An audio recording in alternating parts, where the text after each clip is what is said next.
ভগবানপুর ২ নম্বর ব্লকে অন্তর্গত পাউশি অন্তর্দয় অনাথ আশ্রমে আজ উদ্বোধন হলো হলদিয়া পেট্রোকেমিক্যালসের আর্থিক সহযোগিতায় আধুনিক প্রযুক্তিতে তৈরি জল সরবরাহ ব্যবস্থা ও আশ্রম পরিচালিত পাউশি খগেন্দ্র শিশু শিক্ষা কেন্দ্রে শিশুদের জন্য ডিজিটাল স্মার্ট ক্লাসের আধুনিক সেন্সার সিস্টেম জল সরবরাহ ও ডিজিটাল স্মার্ট ক্লাসের শুভ উদ্বোধন করেন হলদিয়া পেট্রোলিয়াম কেমিক্যালসের জেনারেল ম্যানেজার সমীরণ সরকার এবং সেই সঙ্গে উপস্থিত ছিলেন শ্রেয়সী মৈত্র, ডাইরেক্টর এড ফার্মা। এছাড়া উপস্থিত ছিলেন Manishankar Panda, admin Haldia petrol chemicals. উদ্বোধনী অনুষ্ঠানের জন্য সকাল থেকে আশ্রমের আবাসিকরা আশ্রমকে সুন্দরভাবে সাজিয়ে তুলেছিল।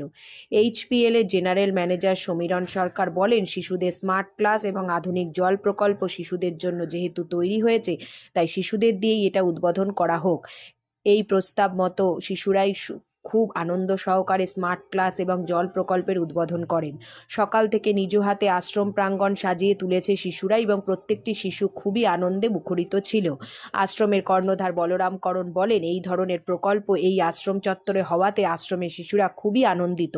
তাছাড়া অনেক সমস্যার সমাধানও হলো। আগামী দিনে এই ডিজিটাল ক্লাসের মাধ্যমে শিশুরা পড়াশোনা করে এগিয়ে যাবে, বলার অপেক্ষা রাখে না।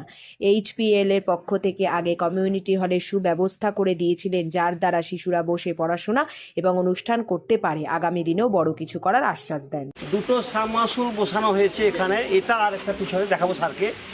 এবং তোমরা যে সবসময় জল যে ইচ্ছা মতো পড়তো, মানে জল বন্ধ করা, জল চালু করা, তুমি আসো, তুমি আসো, ওকে ডেকে দাও প্লিজ কাম। তো সেটা পুরো সেন্সার বসিয়ে আমরা পুরো কমপ্লিট করেছি। সেটা হচ্ছে সম্পূর্ণ টাকাটা আমাদের প্রোভাইড করেছে মানে হলদিয়া এইচপিএল।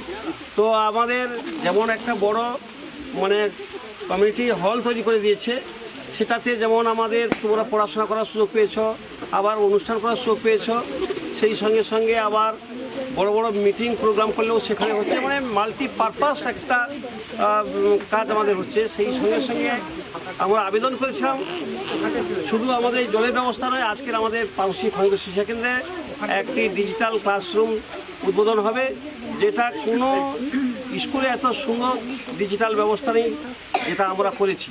তো সেটা আমরা উদ্বোধন করব। আজকের আছেন আমাদের সমীরণ স্যার, আছেন আমাদের, আমি বলেছি শুনুন, এতক্ষণ ধরে শুনলাম। শুভেচ্ছা হচ্ছে একটাই শুভেচ্ছা, আপনারা সবাই ভালো থাকুন, আনন্দের সাথে থাকুন, ভালো নাগরিক হন। আর আপনারা যে কাজটা করছেন এই জায়গায়, আপনি হয়ে গেলেন, বলরাম সাহেব হয়ে গেল, পূজা ম্যাডাম ইতে করল না, পূজা ম্যাডাম হয়ে গেল, আপনারা প্রতিজন তাদের কাজ, ভাই আমরা কি, আমরা তো আসলাম চলে গেলাম। আপনারা যে জায়গাটা করেছেন, রেখেছেন, এত সুন্দরভাবে বানিয়েছেন, একটা লোক একটা সংস্থা হয়ে যাওয়া, এটা একটা উদাহরণ। একজন লোক শুরু করেছে, এটা একটা সংস্থা হয়ে গেছে। বলরাম করণ কি শুভেচ্ছা দেবেন? বলরাম সাহেব করণকে বলবো আমার থেকে বেশি যাতে বাঁচে আর লোকের ভালো করে, শোনার আগে যাতে ঠিক আছে। অন্তত অনাথ আশ্রমে এসে আজকে কি অনুভূতি পেলেন? হ্যাঁ, খুব ভালো লাগছে যে অনাথ আশ্রমের জন্য আমরা সামান্য কিছু কর্পোরেট সোশ্যাল রেসপন্সিবিলিটির মাধ্যমে করে দিয়েছি, কিন্তু সেটা বড় কথা নয়। সবই পুরো কর্মকাণ্ড পেছনে হচ্ছেন মিস্টার কানন, পূজা দাস, এরা সবাই। আমরা তো আজকে এসেছি একটা জাস্ট ফর্মাল ইনগ্রেশন। 2026 নতুন বছর কি শুভেচ্ছা দেবেন এখানকার বাচ্চাদের? শুভেচ্ছা তো সবসময় আমাদের থাকবে, যাতে ভালো করে ওরা একটু ভালনারেবল সেকশন, তো যাতে ভালো করে এখানে দেখাশোনা হয়, ওদের যাতে ভালোভাবে মানুষ হয়, ভালো পড়াশোনা করে, ভালো স্বাস্থ্য রাখে, ভালো এক্সট্রা কারিকুলার অ্যাক্টিভিটিতেও হয়, মানে কমপ্লিট মানুষ হয়ে যাতে বেরোয় এখান থেকে, সেই শুভেচ্ছাই রাখছি। Thank you. দিয়া থেকে কি অনুভূতি পেলেন? না, ওনারা শুধু আজকে সাবমার্সিবল নয়, যেমন সাবমার্সিবল জলের ব্যবস্থা, ঠিক সেই সঙ্গে সঙ্গে আমাদের একটা ডিজিটাল ক্লাসরুমও উদ্বোধন করবেন হলদিয়া এইচপিএল থেকে। তো এই টোটাল ক্যাম্পাসের সেন্সার বসিয়ে সমস্ত জল যাতে অপচয় না হয় সেই ব্যবস্থাও করা হয়েছে ওনাদের আর্থিক সাহায্যে। দারুণ কাজ হয়েছে এটা, একটা মানে আমাদের বিরাট মানে সমস্যার সমাধান হয়েছে, মানে কি বলবো। ওনাদের আজকে পেয়ে কি অনুভূতি না, পাচ্ছেন? অত্যন্ত গর্বিত, মানে সমীরণ স্যার, ম্যাডাম, ওনারা যেভাবে আমাদের সহযোগিতা করেন, মানে কি বলবো।